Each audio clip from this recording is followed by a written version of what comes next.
أعوذ بالله من الشيطان الرجيم بسم الله الرحمن الرحيم إن الله يأمر بالعدل والإحسان وإيتاء ذي القربى وينهى عن الفحشاء والمنكر والبغي يعظكم لعلكم تذكرون صدق الله العظيم۔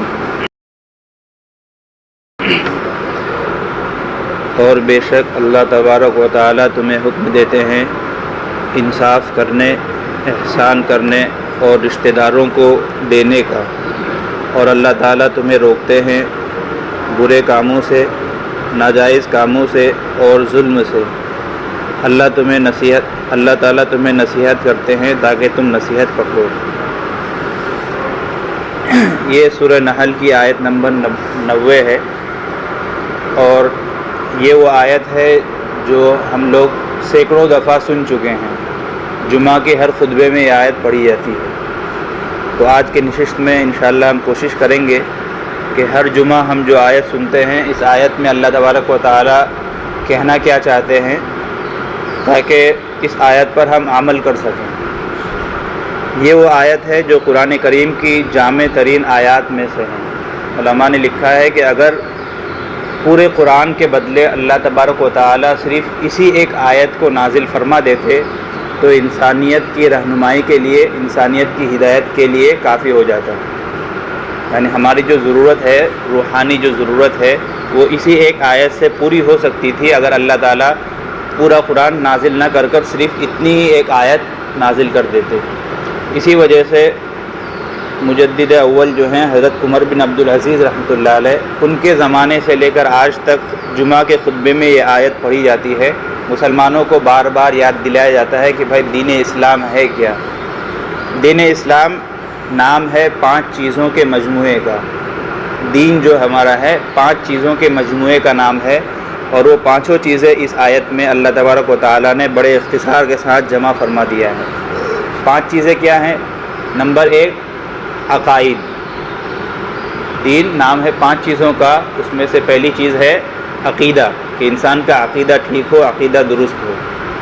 دوسری چیز ہے عبادات، کہ صرف عقیدہ رکھنا کہ اللہ ایک ہے، نبی صلی اللہ علیہ وسلم اللہ کے نبی ہیں۔ مسلمان تو کہلائے گا وہ، لیکن کامل مومن نہیں ہو سکتا۔ قرآن کریم میں آپ دیکھیں گے کہ جہاں پر بھی مسلمانوں کے لیے، مومنین کے لیے جنت کی اور آخرت میں کامیابی کی جو بشارتیں سنائی گئی ہے، جہاں پر بھی ہے وہاں پر اللہ تبارک و تعالیٰ نے ان الذین آمنوا وعملوا الصالحات، یعنی ایمان کی بھی بات کی ہے اور نیک اعمال کی بھی وہاں پر اللہ تعالیٰ نے بات کی ہے۔ تو صرف نفس ایمان کافی نہیں ہے، بلکہ ایمان میں کمال پیدا کرنے کے لیے عبادتیں بھی ضروری ہے۔ نماز، روزہ، حج، زکوٰۃ، تسبیحات، تلاوت وغیرہ جتنی عبادتیں ہیں یہ بھی ضروری ہے۔ تو دین نام ہے 5 چیزوں کا۔ پہلی چیز ہے عقیدہ، اور دوسری چیز ہے عبادت، تیسری چیز ہے اخلاقیات، کہ انسان کا ویوہار اچھا ہو، وہ برے اخلاق سے بچا رہے اور اچھے اخلاق کو اپنائے۔ چوتھی چیز ہے معاملات، کہ ظاہر سی بات ہے ہمیں اس دنیا میں ہی رہنا ہے، دوسرے لوگوں سے بھی سابقہ پڑے گا، اور دنیاوی جو کام ہیں ایک دوسرے پر موقوف ہوتے ہیں۔ ایک آدمی وہ اپنی زندگی میں کام آنے والے ہر کام کو اکیلا نہیں کرتا، بلکہ دوسروں سے بھی مدد لیتا ہے۔ کبھی گھر بنانا ہوتا ہے مستری کو بلاتا ہے، کھیت جوتنا ہوتا ہے مزدور کو بلاتا ہے، تو دوسروں کے ساتھ معاملات کرنے ہوتے ہیں، خرید فروخت ہے وغیرہ وغیرہ۔ تو معاملات یہ بھی دین کا حصہ ہے۔ اور 5ویں چیز ہے معاشرت، کہ ہم رہیں گے تو اس دنیا میں ہی ہمارا پڑوسی بھی ہوگا، ہم کسی محلے میں بھی ہوں گے، تو پڑوسیوں کا کیا حق ہے، لوگوں کے ساتھ ہمیں کس طرح رہنا ہے، یعنی ہماری سوشل لائف کس طرح ہو، تو یہ بھی گویا کہ دین کا حصہ ہے۔ آج ہم نے دین صرف عبادت کو سمجھ لیا ہے۔ جو آدمی نماز روزہ پڑھتا ہے گویا کہ وہی دیندار ہے، حالانکہ دین کا تعلق پوری ہماری زندگی سے ہے۔ صبح سے لے کر شام تک، جینے سے لے کر مرنے تک، انسان جو بھی کام کرتا ہے ہر ایک کام سے دین کا تعلق ہوتا ہے۔ تو یہ دین گویا کہ ان 5 چیزوں کے مجموعے کا نام ہے: عقائد، عبادت، معاملات، معاشرت اور اخلاقیات۔ ان پانچوں چیزوں کو اللہ تبارک و تعالیٰ نے اس آیت میں بڑے اختصار کے ساتھ ذکر فرما دیا ہے۔ اسی وجہ سے عبداللہ ابن مسعود رضی اللہ تعالیٰ عنہ کہتے ہیں کہ یہ قرآن کریم کی جامع ترین آیات میں سے ہیں۔ اور آگے خود اللہ تعالیٰ نے کہا یعظکم لعلکم تتقون، اللہ تعالیٰ تمہیں نصیحت کرتے ہیں کہ تم اوپر بیان کی ہوئی چیزوں پر عمل کرو۔ اور یہاں پر اللہ نے بڑا پیارا انداز اختیار کیا ہے کہ یعظکم کا صیغہ استعمال کیا ہے کہ اللہ تعالیٰ تمہیں نصیحت کرتے ہیں، حالانکہ اللہ جو ہے احکم الحاکمین ہے۔ اللہ کے صرف کن بھی کہنے کی ضرورت نہیں، بلکہ صرف اللہ تعالیٰ کا ارادہ ہوتا ہے اور چیزیں وجود میں آ جاتی ہے۔ تو اگر اللہ تعالیٰ چاہتے تو انسانوں کو مجبور کر سکتے تھے کہ تمہیں کرنا ہی پڑے گا، کیونکہ وہ احکم الحاکمین ہے۔ آج ہم دیکھ لیں جس آدمی کے ہاتھ میں ذرا بھی پاور آ جاتا ہے تو وہ اپنے محکومین پر کس طرح اپنی چلانے کی کوشش کرتا ہے، لیکن اللہ تعالیٰ نے یہاں پر نرمی سے اور اسی طرح اپنے بندوں کے ساتھ لطف اور مہربانی کرتے ہوئے کہا کہ یعظکم، اللہ تعالیٰ تمہیں نصیحت کرتے ہیں کہ تمہارے ہی بھلے کے لیے یہ چیزیں بیان کی جاتی ہے، اس لیے ہمیں ان چیزوں کو غور سے سننا ہے اور انشاءاللہ عمل کرنے کی بھی کوشش کرنی ہے۔ اس آیت کریمہ میں 6 باتوں کا اللہ تعالیٰ نے حکم دیا ہے، جن میں سے 3 باتیں جو ہے اچھی باتیں ہیں اور 3 باتیں بری ہیں جن سے ہمیں بچنا ہے۔ پہلا ہے ان اللہ یعظکم، ان اللہ یأمرکم بالعدل، کہ اللہ تعالیٰ تمہیں حکم دیتے ہیں عدل کرنے کا۔ عدل کے معنی ہے برابری کرنا، انصاف جس کو کہتے ہیں، عدل و انصاف۔ لیکن یہ عدل بالکل عام مفہوم میں ہے، یہاں پر ہر چیز میں برابری کرنا، چاہے عبادت ہو، معاملات ہو یا عقائد ہو، اخلاقیات ہو، ہر چیز میں انسان برابری کرے۔ علماء نے لکھا ہے کہ عدل کے 3 درجے ہیں۔ ایک تو یہ ہے کہ انسان خود کے اور اپنے رب کے درمیان عدل کرے۔ اس صورت میں مطلب یہ ہوگا کہ اللہ تبارک و تعالیٰ نے جتنے باتوں کا حکم دیا ہے قرآن میں، حدیث میں، شریعت میں، اللہ تعالیٰ نے جتنے کام کرنے کا حکم دیا ہے ان تمام کاموں کو بجا لائے، اور جن جن چیزوں سے اللہ نے روکا ہے ان چیزوں سے وہ رک جائے۔ تو یہ عدل کا پہلا درجہ ہے کہ شریعت کی ہر بات پر عمل کرے۔ خلاصہ یہ ہے کہ شریعت کی ہر بات پر عمل کرے، جن کاموں کے کرنے کا حکم دیا ہے وہ کرے، اور جن کاموں سے اللہ نے روکا ہے ان کاموں سے رک جائے۔ عدل کا دوسرا تعلق انسان کے خود اپنے نفس کے ساتھ ہے، یعنی انسان خود پر بھی عدل کرے، خود کے ساتھ بھی عدل کرے، خود کے ساتھ بھی انصاف کرے۔ اس صورت میں مطلب یہ ہوگا کہ اللہ تبارک و تعالیٰ نے ہماری یعنی انسان کو ہر وہ کام کرنا چاہیے جس سے خود کو فائدہ ہو، آخرت میں خود کو فائدہ ہو، اور ہر وہ کام کہ جس سے خود کو ہلاکت ہو اور خود کے لیے نقصان ہو، ان کاموں سے انسان کو بچنا چاہیے۔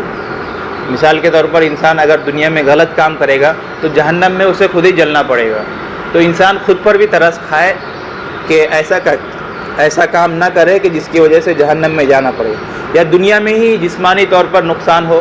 مثال کے طور پر اپنے کاموں انسان کے پاس جو روپے پیسے ہیں اس کو بیاج وغیرہ میں لگا دے یا اس سے سٹہ وغیرہ کھیلنے لگے، تو یہ جو ہے اس سے خود اس کا جسمانی اور مالی نقصان ہوگا۔ تو اللہ تعالیٰ فرماتے ہیں کہ تم اپنے نفس کے ساتھ بھی عدل کرو، ایسا کوئی بھی کام نہ کرو جس کی وجہ سے تمہاری جانی، مالی یا روحانی کوئی بھی نقصان ہو، تمہیں ہلاکت کا سامنا کرنا پڑے۔ اور عدل کا تیسرا درجہ ہے کہ عام لوگوں کے ساتھ عدل کرے، ہر ایک کو اس کا حق دے، کسی کی حق تلفی نہ کرے۔ اگر آپ کے سامنے کوئی آدمی حاکم ہے، کہیں کا کوئی بڑا ہے، گاؤں کا کوئی بڑا ہے، سرپنچ ہے، ممبر ہے، مکھیا ہے، اس کے سامنے لوگوں کے معاملات آئے تو وہاں پر بھی وہ عدل کرے۔ مطلب یہ ہے کہ وہاں انصاف سے فیصلہ کرے، رشتہ داری کو نہ دیکھے، اپنے تعلق اور قرابت کو نہ دیکھے، بلکہ جس کا جو حق ہے اس کو وہ حق دینے کی کوشش کرے۔ تو یہ عدل ہے، ہر معاملے میں عدل کرنا چاہیے، اور چاہے ملکی لیول ہو یا بالکل نیچے تک گاؤں استر پر ہو، ہر معاملے میں عدل کرنا چاہیے۔ عدل ہی وہ چیز ہے کہ جس کی وجہ سے دنیا میں امن قائم رہ سکتی ہے اور انسان چین سکون کے ساتھ زندگی گزار سکتے ہیں۔ اگر انصاف کا گلا گھونٹ دیا جائے، عدالتیں اگر ظلم کرنے لگے، تو پھر اس ملک میں، اس جگہ میں امن اور چین، سکون، شانتی، ان چیزوں کا پھر وہاں پر کوئی وجود ہی نہیں رہے گا۔ ایک حدیث میں ہے کہ اللہ کے نبی فرماتے ہیں، جس کا خلاصہ یہ ہے کہ اللہ تبارک و تعالیٰ جس گناہ پر بہت جلدی فیصلہ لیتے ہیں اور بہت جلدی سزا دیتے ہیں، وہ ہے ظلم، یعنی عدل کی جو ضد ہے ظلم۔ اگر کوئی آدمی ظلم کرتا ہے آخرت میں تو اس کا وہ بھگتے گا ہی، لیکن اللہ تبارک و تعالیٰ اس کو دنیا میں ہی بالکل سر دست جو ہے اس کا سزا اور اس کا بدلہ جو ہے چکھا دیتے ہیں۔ اس لیے ہمیں ظلم سے بچنا ہے اور ہر معاملے میں عدل کرنا ہے، خدا اور بندے کے درمیان جو ہے یعنی شریعت کی ہر بات پر عمل کرنی ہے، اپنے نفس کے ساتھ بھی عدل کرنا ہے، ہر وہ کام کہ جس سے ہمارا دینی یا دنیاوی کوئی بھی نقصان ہوتا ہو اس سے بچنا چاہیے، لوگوں کے ساتھ بھی عدل کرنا ہے کہ ہر ایک کو اس کا ہم حق دے، کسی کی حق تلفی نہ کرے۔ دوسرے نمبر پر اللہ نے فرمایا والاحسان، کہ اللہ تعالیٰ تمہیں حکم دیتا ہے احسان کرنے کا۔ احسان جو ہے یہ عدل سے اوپر کی، یعنی عدل سے اوپر کی چیز ہے۔ عدل یہ تو بالکل واجب ہے، ہر ایک کو اس کا حق دینا ہی ہے۔ آپ اگر کسی کی حق تلفی کریں گے تو یہ ظلم ہے، اور الظلم ظلمات یوم القیامہ، ظلم بہت ہی مہلک چیز ہے، انسان کو دنیا میں بھی اس کا بدلہ اور مزہ چکھنا پڑتا ہے اور آخرت میں تو اس کا چکھنا ہی پڑے گا۔ لیکن احسان جو ہے یہ عدل سے گویا کہ اوپر کی چیز ہے۔ عدل تو کہتے ہیں کہ جس کا جتنا حق ہے آپ اس کو وہ حق دے دیں۔ مثال کے طور پر کوئی آپ کے پاس 10 روپے پاتا ہے تو آپ اس کو 10 روپے دے دیں، یا کسی نے اگر آپ کو 2 تھپڑ مارا ہے تو آپ بھی اس کو 2 تھپڑ مارے، 3 تھپڑ نہ ماریں۔ یہ ہے عدل، یعنی برابری کرنا۔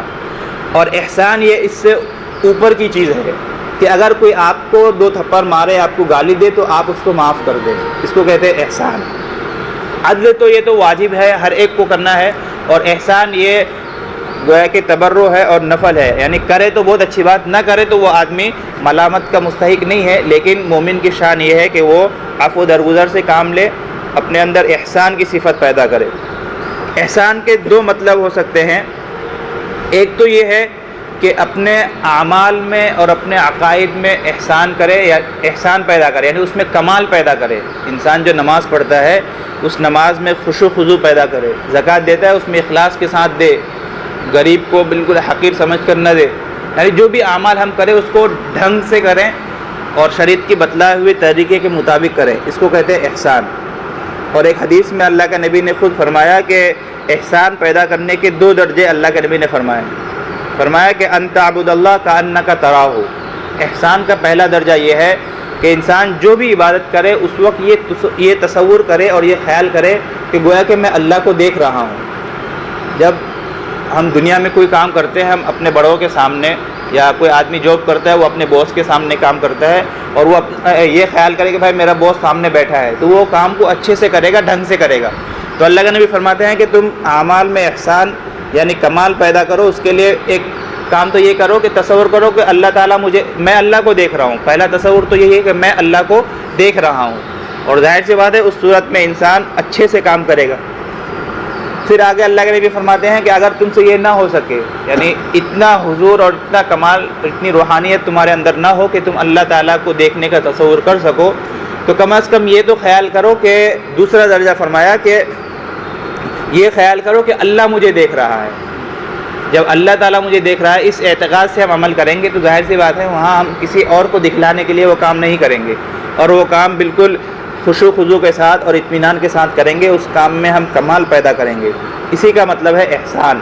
تو یہ احسان کا پہلا مطلب ہوا کہ ہم جو بھی کام کریں، چاہے وہ عقائد سے متعلق ہو، چاہے عبادات سے متعلق ہو، معاشرت سے متعلق ہو، یا لین دین ہو، کوئی بھی کام ہو، اس کے اندر ہم کمال پیدا کرنے کی کوشش کریں۔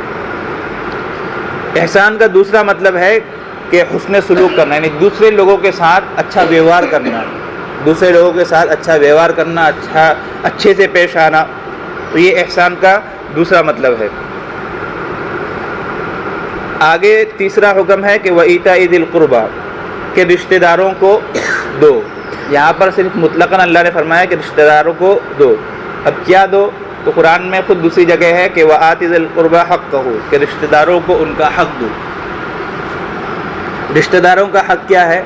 ویسے تو ہر ایک آدمی کا دوسرے آدمی پر کچھ نہ کچھ حق ہے، ہر مسلمان کا دوسرے مسلمان پر کچھ حقوق ہے۔ مثال کے طور پر اگر کوئی مسلمان چھینکتا ہے تو اس چھینک کا جواب دے، اگر کوئی سلام کرتا ہے تو اس سلام کا جواب دے، دعوت کرے تو اس کی دعوت قبول کرے، اس کے یہاں جائے، مزاج پرسی کرے، اگر کسی کا انتقال ہو جائے تو اس کے جنازے کے نماز میں شریک ہو۔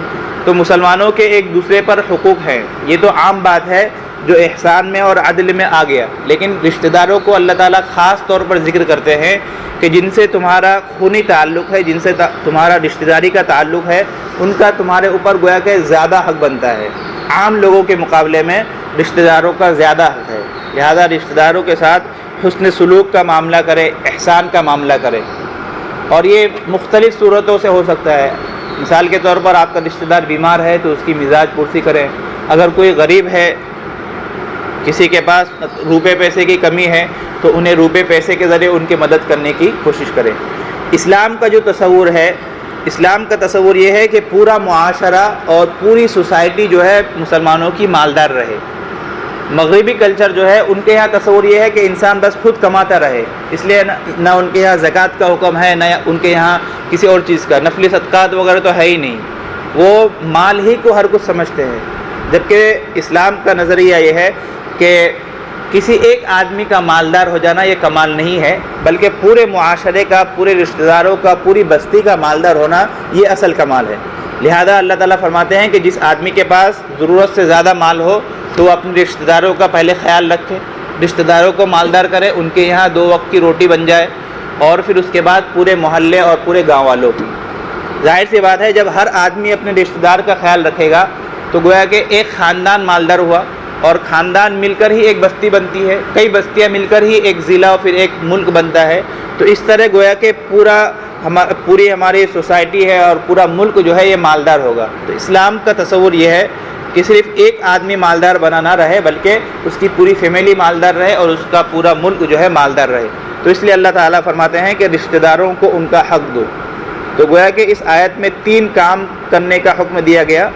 نمبر 1 عدل و انصاف کرنے کا، نمبر 2 احسان کرنے کا یعنی حسن سلوک، اور نمبر 3 خاص طور پر رشتہ داروں کو اور رشتہ داروں کی مزاج پرسی، ان کے ساتھ صلہ رحمی اور ان کے ساتھ اچھا کام، اچھا برتاؤ کرنے کا۔ آگے اللہ تبارک و تعالیٰ جو ہے 3 کاموں سے انسانوں کو روکتے ہیں۔ وَيَنْهَى عَنِ الْفَحْشَاءِ، فحشا کہتے ہیں کہ ہر وہ کام جسے انسان جو ہے، انسان کی عقل بھی اس کام کو برا خیال کرے، یعنی وہ کام ایسا ہے کہ اس کا غلط ہونا اور اس کا گناہ ہونا ہر آدمی کو پتہ ہے۔ مثال کے طور پر زنا کرنا، جھوٹ بولنا، کسی کو گالی دینا، کسی کو 2 تھپڑ مار دینا، تو یہ ایسے کام ہے کہ ہر آدمی یعنی جس کے اندر ذرا بھی عقل ہے، کامن سینس ہے، تو وہ یہ سمجھے گا کہ بھائی یہ غلط ہے، کسی کو مارنا غلط ہے، کسی کو گالی دینا، کسی پر چلانا، جھڑکنا، غصہ کرنا، یہ غلط کام ہے۔ تو فحشا اسی کو کہتے ہیں کہ ہر وہ کام کہ جسے انسان جو ہے عقلی طور پر جو ہے اس کو غلط سمجھے اور وہ اس قدر برا کام ہو کہ ہر آدمی کو اس کی برائی معلوم چل جائے۔ ہر آدمی، کسی کو بھی آپ پوچھیں کہ بھائی کسی کو گالی دینا کیا ہے، تو وہ یہ کہ بھائی برا کام ہے۔ تو اللہ تعالیٰ ہر اس کام سے روکتے ہیں کہ جس کی برائی بالکل ظاہر ہے۔ اور نمبر 2 والمنکر، منکر کہتے ہیں کہ ہر وہ کام جو ناجائز ہے، یعنی ہر وہ کام جو ناجائز ہے، جیسے کسی سے حسد کرنا، بغض کرنا، اور سود کھانا، رشوت لینا وغیرہ، جتنی چیزیں شریعت نے حرام کی ہیں، جتنی چیزیں ناجائز ہے، ہر ایک کام سے رکنا، اس کو کہتے ہیں منکر۔ والبغی، بغی کے معنی ہے ظلم و زیادتی کے، کسی پر ظلم کرنا، اس کو کہتے ہیں بغی۔ تو گویا کہ اللہ تبارک و تعالی ہر قسم کی منہیات سے، شریعت نے جتنی چیزوں سے رکنے کا حکم دیا ہے ان تمام چیزوں کو اس آیت میں ذکر کر دیا کہ فحشا سے بھی رکے، یعنی ہر وہ کام جسے انسان برا سمجھتا ہے عقلی طور پر بھی، والمنکر کہ ہر وہ کام جو ناجائز ہے جسے شریعت نے منع کیا ہے، والبغی اور خاص طور پر ظلم سے بھی روکے۔ جیسا کہ میں نے ابھی خود ایک حدیث پیش کی تھی کہ ظلم وہ گناہ ہے کہ آخرت میں تو اس کی سزا ملے گی ہی ملے گی، لیکن دنیا میں ہی اللہ تبارک و تعالیٰ اس کا مزہ چکھا دیتے ہیں۔ آپ خود اپنے معاشرے اور اپنے گاؤں بستی اور اڑوس پڑوس کا جائزہ لیں اور اپنا عقل دوڑائیں کہ وہ لوگ جو اپنی جوانی کے جوش میں آ کر لوگوں پر ظلم کیا کرتے تھے، چند سال کے بعد جب جوانی کا جوش ٹھنڈا پڑا اور بڑھاپے نے آ کر ان کو گھیرا ہے، پھر ان کا حال کیا ہوا ہے۔ دنیا میں ہی وہ لوگ اپنے ظلم کی سزا بھگت چکے ہیں۔ تو اس لیے ظلم چونکہ بہت ہی بری، بہت ہی مہلک چیز ہے، اس لیے اللہ تبارک و تعالیٰ نے خصوصیت کے ساتھ اس کو ذکر کیا۔ تو خلاصہ کلام یہ ہے کہ دین نام ہے 5 چیزوں کا: عقائد، عبادات، اخلاقیات، معاشرت اور معاملات، 5 چیزوں کا نام دین ہے۔ ہم صرف عقائد کو اور عبادت کو دین سمجھتے ہیں، حالانکہ دین کا تعلق پوری شریعت سے ہے، اور انہی چیزوں کو اللہ تعالیٰ نے اس آیت میں ذکر کیا ہے۔ 6 چیزوں کا بیان ہے، جن میں سے 3 چیزیں کرنے کی ہیں اور 3 چیزوں سے اللہ تعالیٰ نے روکا ہے۔ کرنے کی چیزیں یہ ہے کہ انسان عدل و انصاف کرے ہر معاملے میں، عبادت میں بھی، لوگوں کے ساتھ معاملات کرنے میں بھی، ہر چیز میں عدل و انصاف کرے۔ نمبر 2 احسان، یعنی عبادت کرے تو اس کو بالکل خشوع و خضوع کے ساتھ اور سنت کے مطابق ادا کرنے کی کوشش کرے، اور احسان کا ایک مطلب یہ بھی ہے کہ لوگوں کے ساتھ حسن سلوک کرے، اچھا ویوہار کرے۔ نمبر 3 خاص طور پر رشتہ داروں کے ساتھ، اڑوس پڑوس اور اپنے پڑوسیوں کے ساتھ جو ہے صلہ رحمی کا معاملہ کریں۔ اور اللہ تعالیٰ نے 3 چیزوں سے روکا ہے کہ ہر وہ گناہ کہ جس کا گناہ ہونا ہر آدمی کو معلوم ہے، ہر آدمی، ہر شریف آدمی اس کو برا سمجھتا ہے، ہر اس کام سے رک جائے۔ نمبر 2 ناجائز تمام کاموں سے رک جائے، اور نمبر 3 خاص طور پر ظلم سے رک جائے۔